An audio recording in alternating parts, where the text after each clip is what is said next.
السلام عليكم ورحمة الله تعالى وبركاته. نبدأ سلسلة دروس الفيزياء والكيمياء الخاصة بالجذع المشترك العلمي خيار فرنسية. Aujourd'hui, on va traiter le cours la classification périodique des éléments chimiques.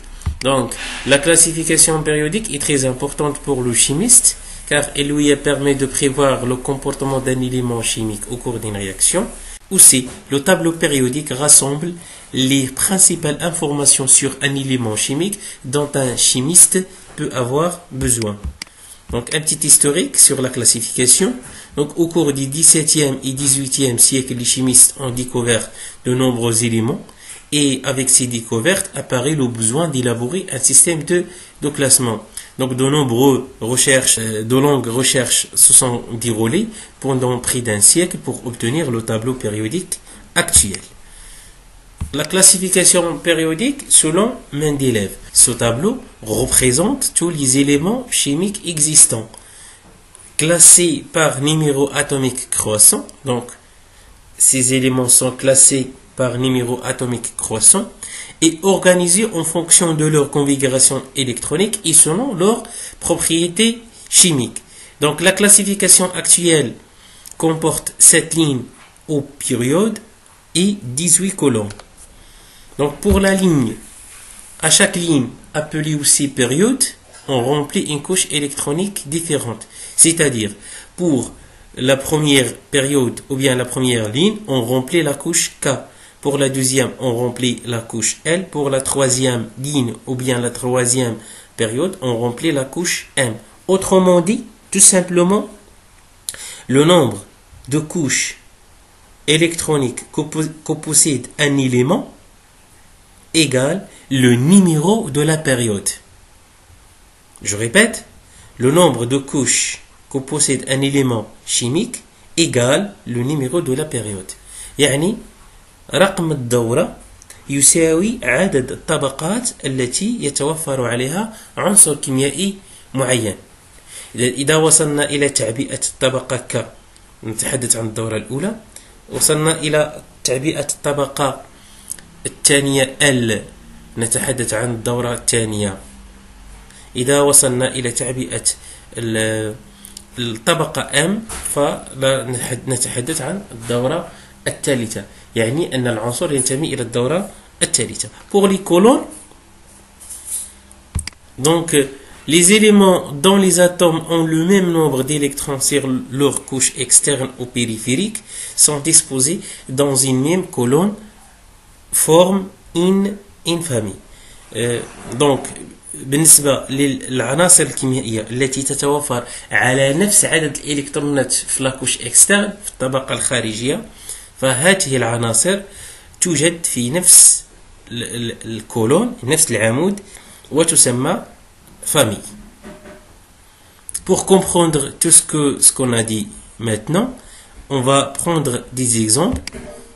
Donc, prenons les exemples suivants: le lithium, le fluor, l'aluminium et le soufre. Donc, pour le lithium, la configuration électronique K2L1.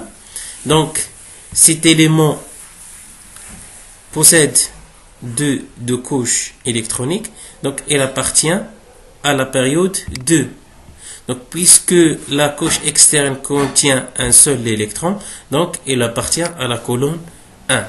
Le fluor, sa configuration électronique K2L7, donc il a aussi deux couches, donc il appartient à la période 2, puisque sa couche externe contient 7 électrons, donc il a disposé dans la colonne 7.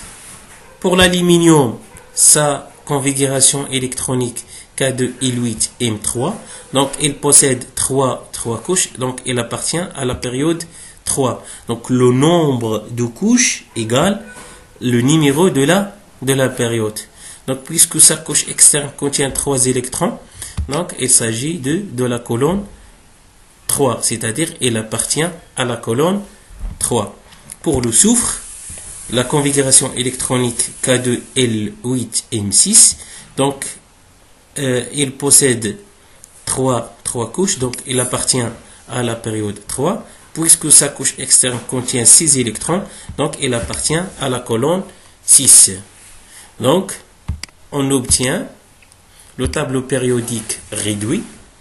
Donc ici, la couche K, c'est-à-dire la période numéro 1, la période numéro 2 et la période numéro 3. La colonne 1, la colonne 2, la colonne 3, la colonne 4, la colonne 5, la colonne 6, la colonne 7 et la colonne 8. Donc la colonne, prenons un exemple quelconque, l'oxygène par exemple. Donc elle possède 2 couches, donc elle appartient à la période numéro 2.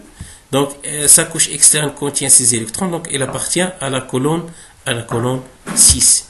Donc, la notion de famille chimique, il s'agit donc des éléments chimiques qui sont disposés dans la même colonne. نتحدث عن عائلة كيميائية famille chimique يعني عن العناصر التي تنتمي إلى نفس العمود.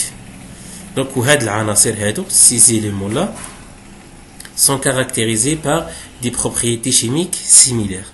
Donc, parmi les familles qu'on connaît, donc la première famille, c'est la famille des métaux alcalins. Les métaux alcalins, sauf bien sûr l'hydrogène.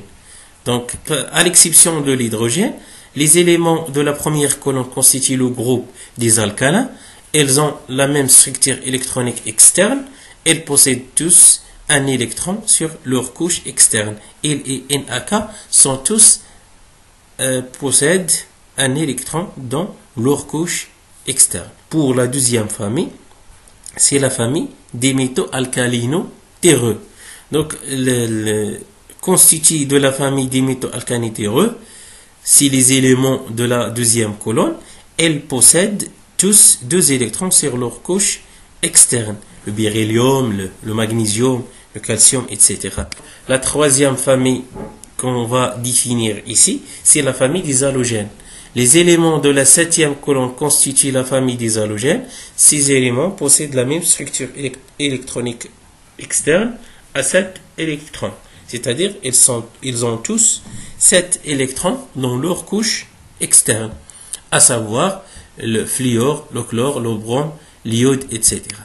Donc la dernière famille qu'on va entamer dans ce cours, c'est la famille des gaz nobles. Ce sont les éléments de la dernière colonne, l'hélium mis à part. Elle possède une structure externe à 8 électrons. Elle possède une grande stabilité chimique. Ce sont des gaz monoatomiques. On les appelle les gaz rares, à savoir l'hélium, etc. Donc quelles sont les informations nous avons monoatomiques qu'un atome peut former. Donc tous les éléments d'une même famille vont former des ions de même charge afin d'obéir à la règle de l'octet. Pour la famille des alcalins, les ions formés sont Li+, K+, Na, Na+. Pour la famille du bore, donc les ions formés B3+, Al3+. Pour la famille des halogènes, les ions formés sont Cl-, F-, E-, Br-. Alors, tous les éléments d'une même famille vont former les 10 ions de même charge afin d'obéir à la règle de l'octet.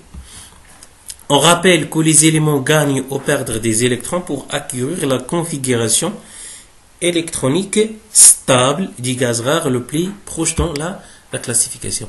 Dernièrement, le nombre de liaisons covalentes qu'un élément peut former, le nombre de liaisons covalentes qu'un atome doit former est égal au nombre d'électrons qu'il doit gagner ou perdre pour obéir à la règle de l'octet.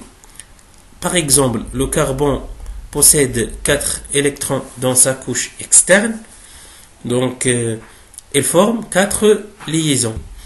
Les halogènes, à savoir le chlore, le fluor, l'iode, le brome, elles possèdent 7 électrons dans leur couche externe.